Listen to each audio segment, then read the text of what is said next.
I want you to have the best video submissions you can possibly have.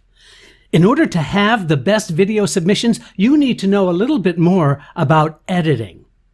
So without going too crazy today, we're going to tackle really good editing tips on this episode of Casting Actors Cast.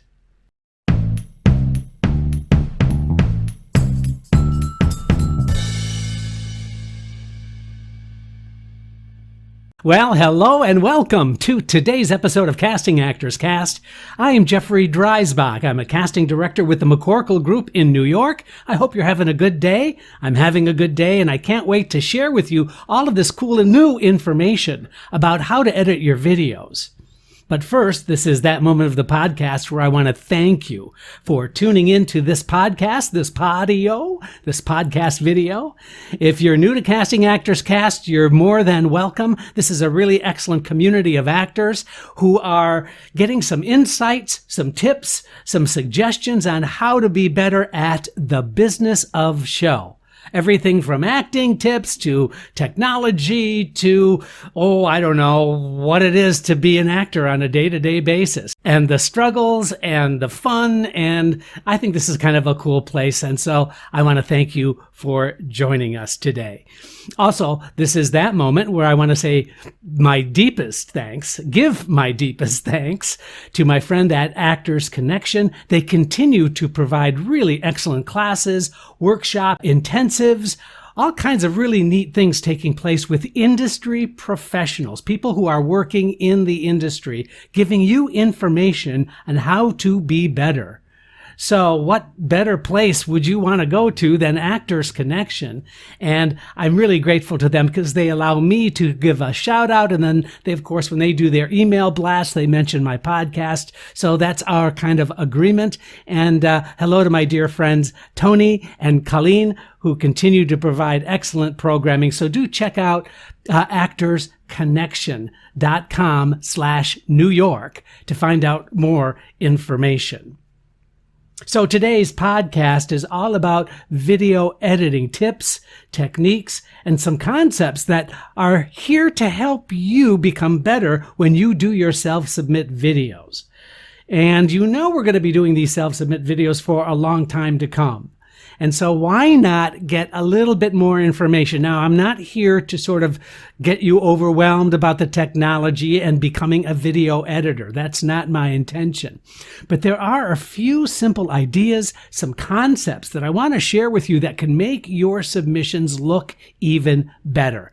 And that's what this is all about today.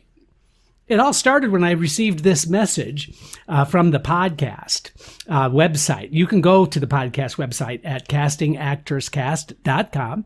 There's a place where you can fill out a form that says dive into the talent pool. And you can leave a comment or ask a question or I don't know, whatever you want. When you make that submission, it'll open up another box, and that box will lead you to a free downloadable PDF book. I'm giving it away completely free called Conversation Pieces Out of the Studio, the voiceover workshop for professional actors. And that's a 100-page PDF that you can download. You can either print out or, use on a PDF to check out what it is to be a voiceover actor. I wrote this book a handful of years ago, and I think it's still very relevant today. It has all kinds of exercises, just like the workshop classes that I teach. Speaking of teaching, I'm also going to be teaching at Actors Connection. So if you really want to work with me, and it'd be great to work with you, go ahead and check out Actors Connection. I'm doing a class called From Stage to Screen, taking actors who have had a lot of stage experience and maybe want to transition into film and television work. In addition, I'm doing a voiceover class at Actors Connection. So I invite you to check that out. Also, my email address, in case you want to drop me a line, is castingactorscast, all one word, @gmail.com.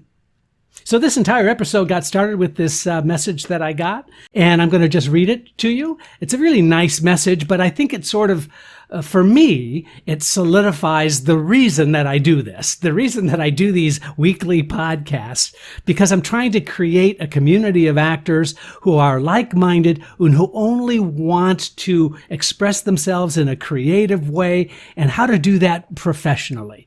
So this message is from Jonathan, and so I'm going to read it right now. Hi, Jeffrey. My name is Jonathan, and I'm an actor based in Baltimore.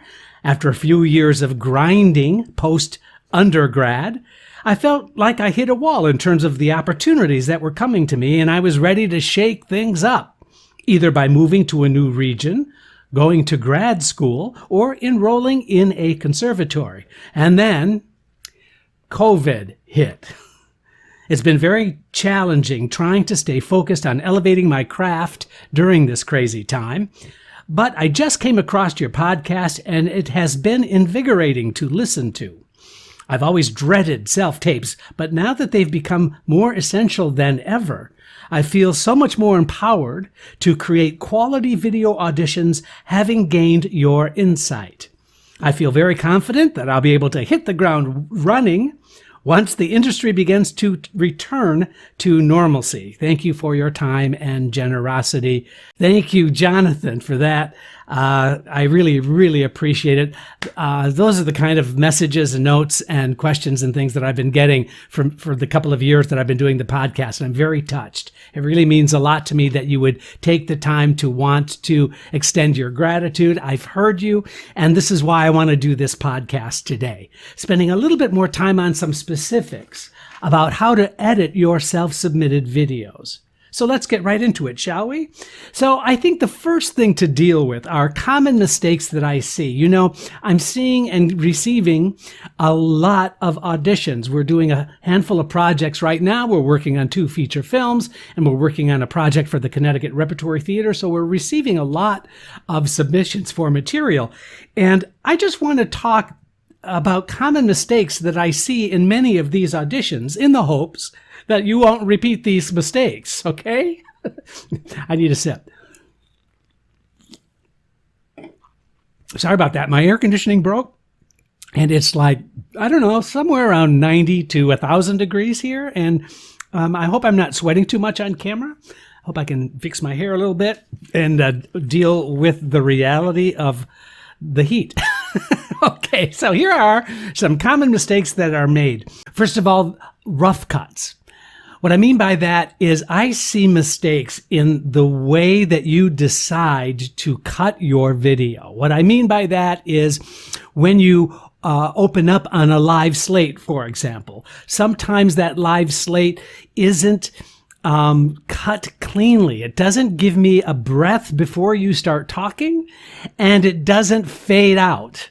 So it seems like these really harsh edits are taking place. And for me, that's that's a challenge. And the reason that it's a challenge is because it sort of jerks me into your work, and then jerks me out of your work by doing harsh edits. So be very, very careful about the way that you edit. And that's something I'm going to spend a little more time talking to you about today. Exactly how do you fix that? The second are what I call shortcuts. And that means 2 things sometimes happen, is that you cut yourself off at the end, or you cut yourself too early and now you're waiting and then you start talking. So that extra time on either end can be really kind of a distraction. It doesn't have a kind of natural flow that any audition would have if you're doing a live audition. You come in, you say hello, you get yourself prepared, and then you do your work. Well, in the same way, there needs to be some kind of preparation demonstrated in your video.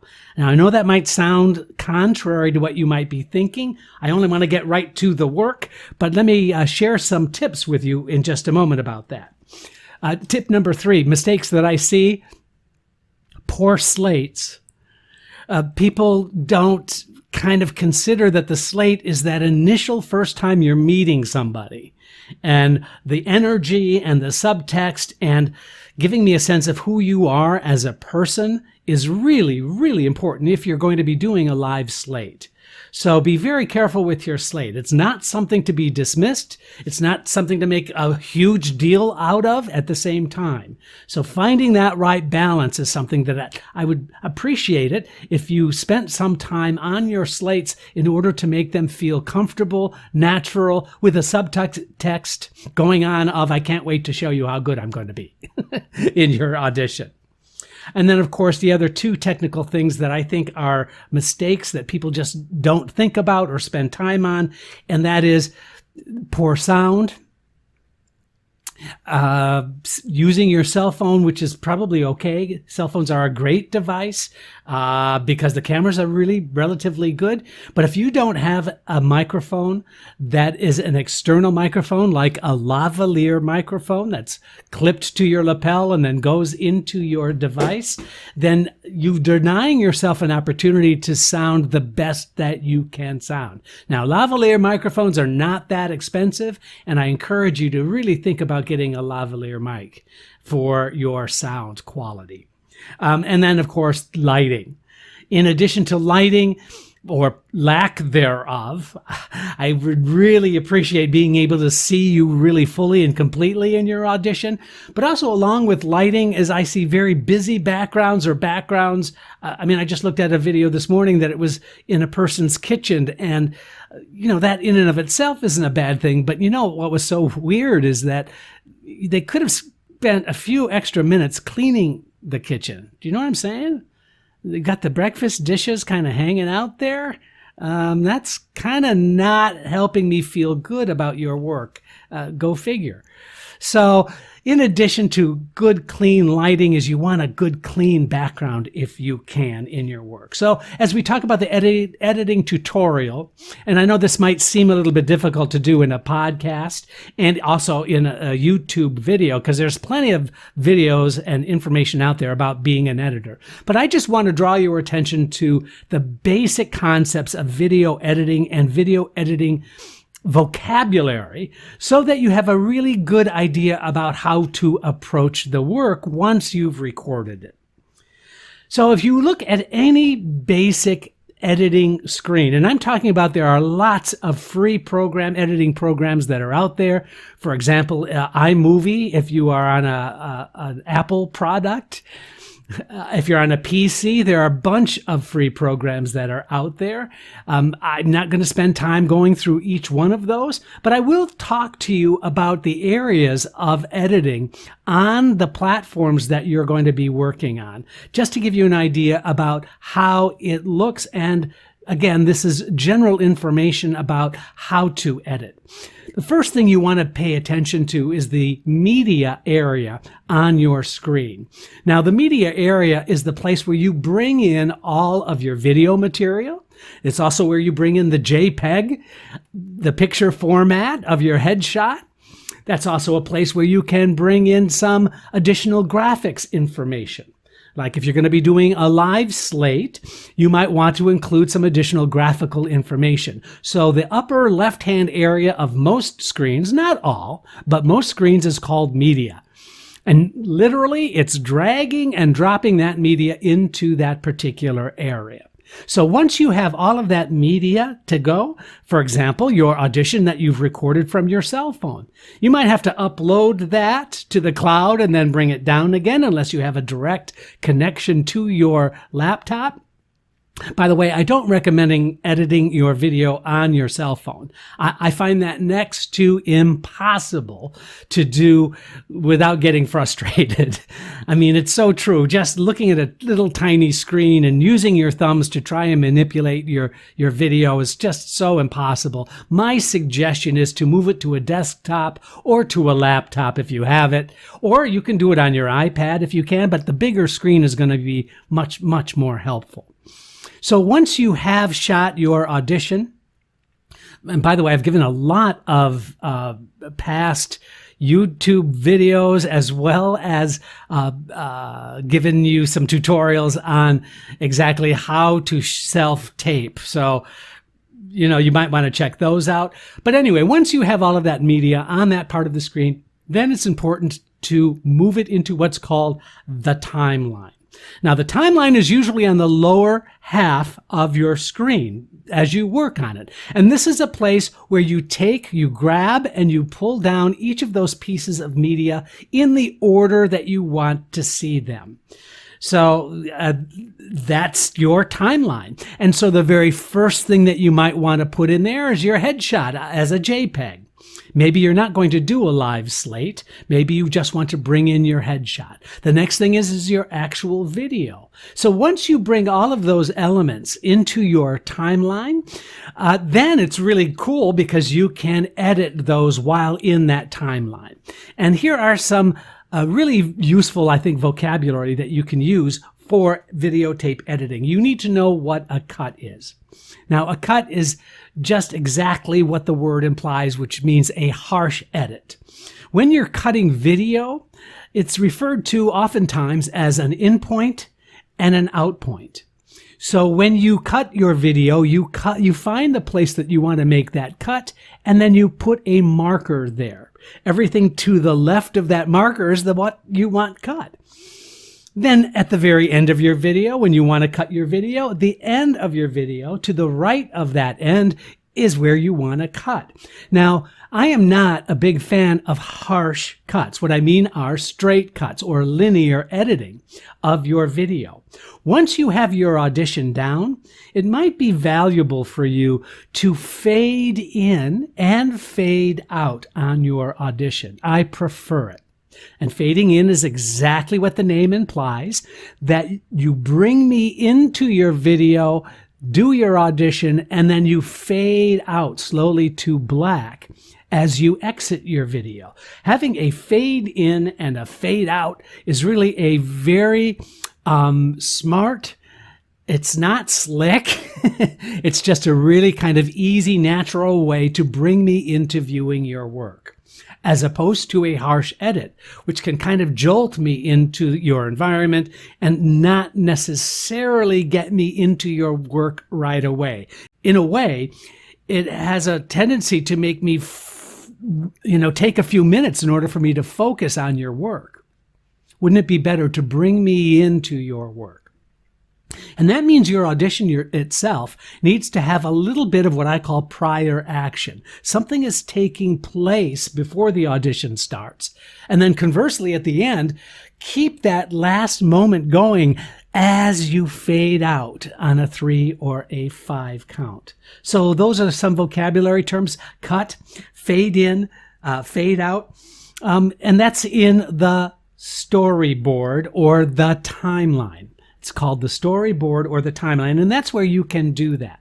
So that's the second section. The third section is what's called the preview or the monitor, and that just is giving you the visual representation of the work that you're currently doing on your editing. Does that make sense? I hope it does. So you've got these 3 areas on your screen, and now we know about cut and fades. The other one is called the transition. And transitions are used when we go from one thing to another. Oftentimes, there is a way which you can manipulate the data to look more interesting. Now, hear me clear. As it relates to doing video auditions, do not do fancy transitions. You don't need it. You don't need to learn it. If you're not given instructions on what to do on your audition, for example, if the casting director has not laid out how they want you to do the slate or how they want you to do the audition, then the default setting should be your headshot with a graphic telling me the name of the project, your name, and the character's name. Then you fade out on a 3 to 5 count on your headshot. You fade up on you in your audition. Then you do the entire audition. At the very end of the audition, you fade out on a 3 or a 5 count. And then you give me perhaps another picture, another headshot, or the same headshot with graphic information saying thank you for watching and a way to contact you. That's the default setting. Also know that there is an implied assumption that you are not editing within your audition. and that's rather important. If I see some cuts or some edits during the course of that audition, then I am kind of assuming that you didn't get all the way through the audition, that you did it in chunks or in pieces. And that is not necessarily a good thing. So you might want to just be really clear that when you are videotaping your audition, it's in one take. Now, having said that, make a promise to yourself that when you're videotaping your auditions, that you're only going to do it in 3, maybe 4 takes. Don't make yourself crazy doing multiple takes until you're ready to jump out a window. Please don't do that. So there's some basic editing tips. Now, these are not hard. If you are completely kind of freaked out about having to do any editing, I encourage you, in the strongest, warmest, nicest possible terms, try it. Jump in with both feet. You will be so surprised at how much more professional your auditions are going to look just by spending that little extra time learning some basic video editing concepts. Please let me know if this has been helpful for you today. What kind of editing do you do? What kind of programs do you use to edit your videos? I would love to know. So shoot me a line. Give me some feedback, because I would love to share your reactions to this podcast and this video.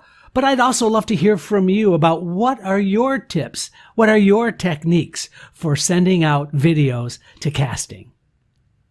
I'm Jeffrey Dreisbach. Thank you for joining me today on Casting Actors Cast.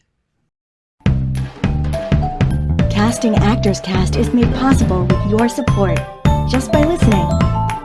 Please like, share, and subscribe wherever you get your podcasts.